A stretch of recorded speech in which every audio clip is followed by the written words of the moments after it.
नमस्कार मंडळी, आपलं स्वागत आहे आजच्या आगळ्या वेगळ्या कार्यक्रमात. ज्या कार्यक्रमाचं नाव आहे घे माझी मुलाखत. आणि आजच्या मुलाखतीसाठी आपल्यासोबत आहेत थेट उसातून आपले बिबट्या भाऊ. तर बिबट्या भाऊ, सध्याची तुम्ही या महाराष्ट्रभर दहशत तुम्ही माजवली आहे, त्याच्याबद्दल काय सांगताल? अहो, दहशत कसली? आम्ही रात्रीचं बाहेर फिरायला निघतो, दिवसा असती ट्रॅफिक म्हणून रात्री निघतो. त्याच्यात कसली आली दहशत? लोक आम्हाला बघून घाबरतात, त्याला आम्ही काय करणार?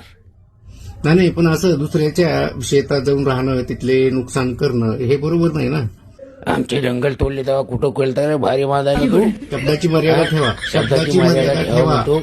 एखाद्या नेत्यानं चुत्या म्हणलेलं चालतंय, येडझाव्या म्हणलेलं चालतंय, आमचं चालत नाही का तुला? हो करे तो रासलीला, हम करे तो कॅरेक्टर लिहिला. वा रे वा. त्यांची एक बातमी माझ्याकडे, ती बातमी आधी तुम्ही पहा.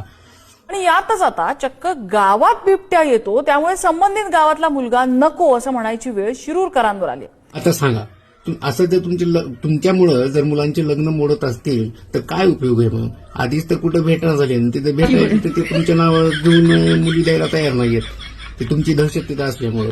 तर यावर पण काहीतरी विचार करावा लागेल ना. माझी महाराष्ट्रातील तमाम जनतेला हात जोडून नम्र विनंती आहे की लग्नाच्या मामल्यात आमचं नाव बदनाम करू नका.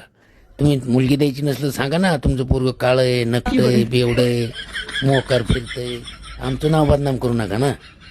हो बिबट्या भाऊ, पण आता सरकारनं कडक कारवाईचे आदेश दिलेले आहेत. ह्या सरकारची धमकी मला तुम्ही देऊ नका.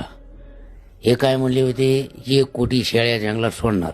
नाही, शेळ्या सोडणार होते, पण तुमच्यापर्यंत पोहोचण्यासाठी मार्ग आहे तो सापडला नाही सरकारला. अहो, मग ते स्विगीवाले झोमॅटोवाले कधी कामाला येणार आहेत? त्यांना ध्यानात पाठवून इकडे जंगलात.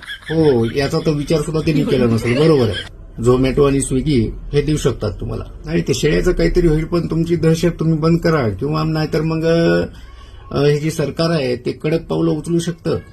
आम्हाला अशा धमक्या देऊ नका, आणि इथून पुढे जर दिली तर तुमच्या उसात घुसायला मला वेळ लागणार नाही.